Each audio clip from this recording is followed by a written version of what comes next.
Base sa ating latest satellite animation, kung mapapansin po nila, meron tayong cloud clusters dun po sa may gitnang Pacific Ocean. Uulanin pa rin po ang eastern sections. Dulot po yan ng easterlies.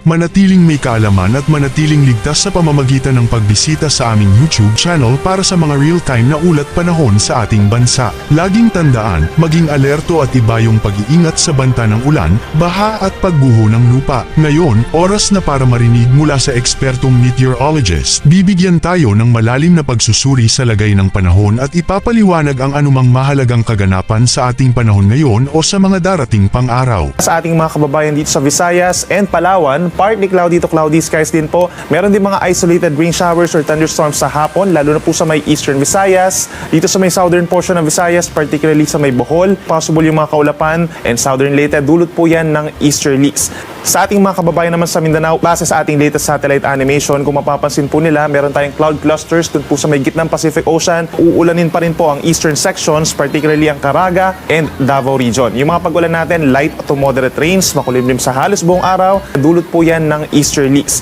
Kaya mag-ingat po sa mga posibleng pagbaha at pagguho ng lupa. Partly cloudy to cloudy skies naman po ang iiral sa natitirang bahagi ng Mindanao. Meron din mga pag-uulan dito sa may northern Mindanao at bahagi pa ng Lanao del Sur, Cotabato at Maguindanao provinces dahil din po yan sa easterlies.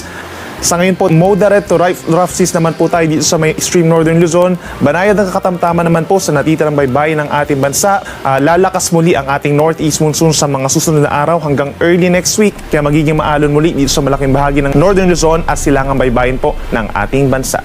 Ngayong araw po, dahil sa easterlies, asahan pa rin po ang bahagyang maulap hanggang maulap na kalangitan sa malaking bahagi ng Luzon. Mababa ang tsansa ng ulan dito sa may norte, habang dito naman po sa may Quezon, Aurora, malaking bahagi pa ng Bicol region, and Mimaropa is partly cloudy to cloudy skies na sinasamahan lamang ng mga saglit na pag-ulan, dulot din yan ng easterlies. But ilang bahagi din, posibleng makaranas ng higit sa 38 degrees Celsius na heat index, posibleng makaranas ng higit sa 38 degrees Celsius dito sa may Vera Catanduanes, Catarman, Catbalogan, Borongan, at dito rin po sa may Tacloban, Masbate City, Calapan Oriental Mindoro, Iloilo City, at even dito sa may Puerto Princesa, Palawan. Temperature natin sa Metro Manila, mainit pa rin po, no? Between 22 to 32 degrees Celsius, habang sa Baguio naman po is between 14 to 26 degrees Celsius. Ngayon, malalaman naman natin ang lagay ng panahon sa mga susunod o darating pang araw. Bago mo ipagpatuloy, huwag kalimutang mag-subscribe at pindutin ang notification bell para lagi kang updated sa ulat panahon sa ating bansa. Huwag mo ring kalimutang ibahagi ang video na ito para makatulong o malaman ng iba pang kababayan natin ang lagay ng panahon sa ating bansa.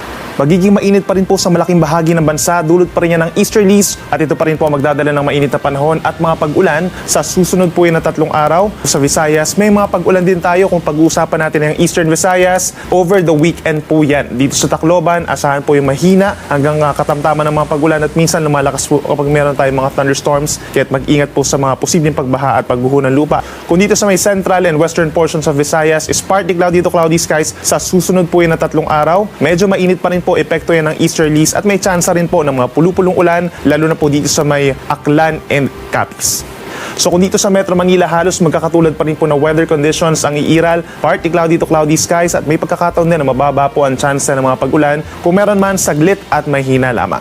Dito naman sa may Baguio City, magsisimula na lumakas ang amihan pagsapit po ng Sabado ng hapon hanggang sa early next week na po yan, partly cloudy to cloudy skies at meron lamang tsansa ng may hinang pag-ulan. Habang dito sa may Bicol region, particularly sa may Legazpi City, partly cloudy to cloudy skies, posible maging maulap na pagsapit po ng Sabado hanggang sa Linggo na po yan ng tanghali at meron tayong mga mahina hanggang kuminsan malalakas po na pag-ulan. So kung lalabas ng bahay po ay magdala ng payong dahil po yan sa bangga ng mga hangin gaya ng easterlies at ang northeast monsoon.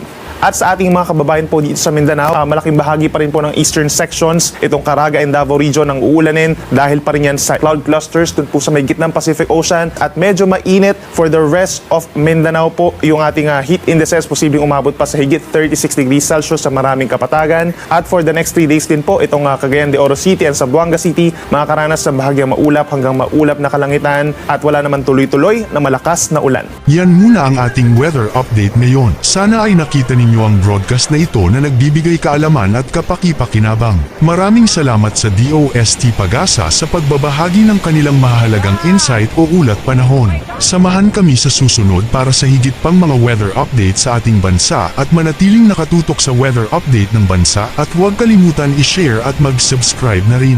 Mabuhay ang Pilipinas!